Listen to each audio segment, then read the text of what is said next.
Okay, Chapter 5 is entitled the cost of money. It's about interest rates and specifically how they are determined, and we'll also talk about meaning of certain rates and so forth. Um, so we're going to talk about the cost of money, the factors that affect it, and describe how interest rates are determined. We're going to describe a yield curve, discuss how a yield curve might be used to forecast future interest rates. When we talk about the yield curve, for the most part, we're talking about treasury rates. And just so you know, the yield curve, a typical yield curve will include T-bills, so 3-month, 6-month, 12-month, then 2, 3, 5, 7, and 10-year Treasury notes, and then 20 and 30-year Treasury bonds. And one of the things the book does is it talks about Treasury interest rates. I prefer to think of it in terms of yields. If you're talking to a professional, they're going to talk in terms of yield. Interest rate can be confused with the coupon rate, which is the rate of interest that the bond pays. That rate doesn't vary, but the rate which the value of the investment is calculated based upon does change.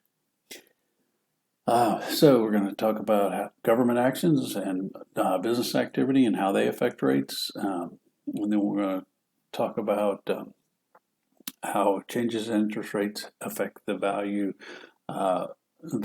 of stocks and bonds and the returns as well.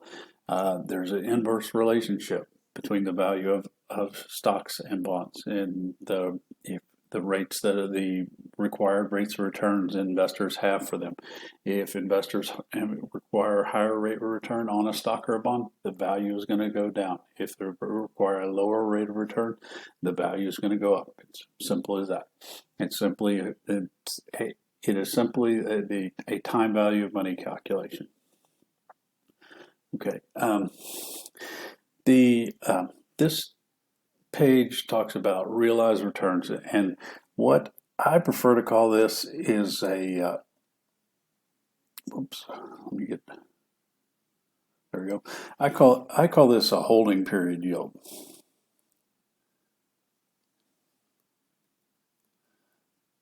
And so it's the return you earn from an investment. It's measuring the return that you get from an investment over some period of time. So it's simple as the dollar return or the dollar gains divided by the beginning value. So that any income that you receive, this could be interest or a dividend, and then capital gains or losses divided by the beginning value. Some of the homework problems ask you to do these types of calculations in Chapter 5 and Chapter 6. So this could be interest, I'll abbreviate interest, or a dividend. And this is price changes. So simple as that. So come down here, so dollar income plus the ending value minus the beginning value, and divided by the beginning value. And that'll give you what I call the holding period yield. And the reason I do that is because when we get into bonds, we'll talk about the yield on bonds and which yield to maturity. Those both mean the same thing. And just in order to be clear, it's better to call this a holding period return. Factors that affect the cost of money or interest rates. Production opportunities, time preferences for consumption. So, it's always better to have the money sooner rather than later. The risk, any type of risk is going to increase the cost of money. If you can reduce the risk, it's going to decrease the cost of money. What we're seeing right now with interest rates, with the pandemic and so forth, the short-term rates, especially, almost all treasury rates have decreased considerably recently because there's a demand for safety. There's a flight to quality, is what we refer to that as. Inflation, higher inflation means the investors are going to require a higher rate of return in order to invest in a specific security. I don't particularly care for this chart because it implies that the demand and supply of securities goes up as interest rates goes up. That's not necessarily the case.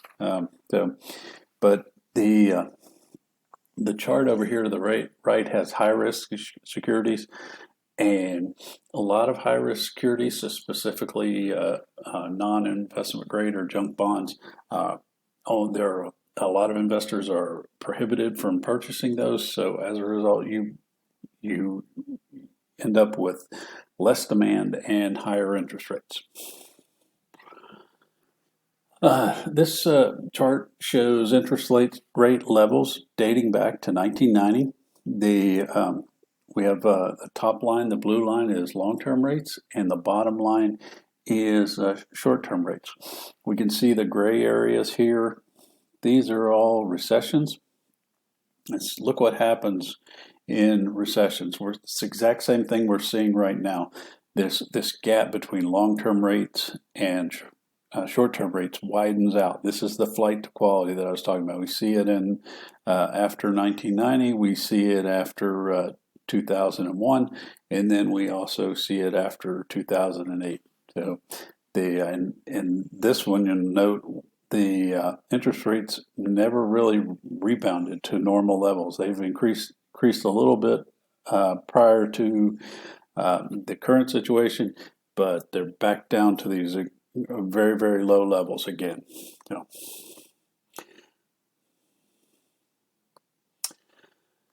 Okay, we'll start the next lecture on rate of return.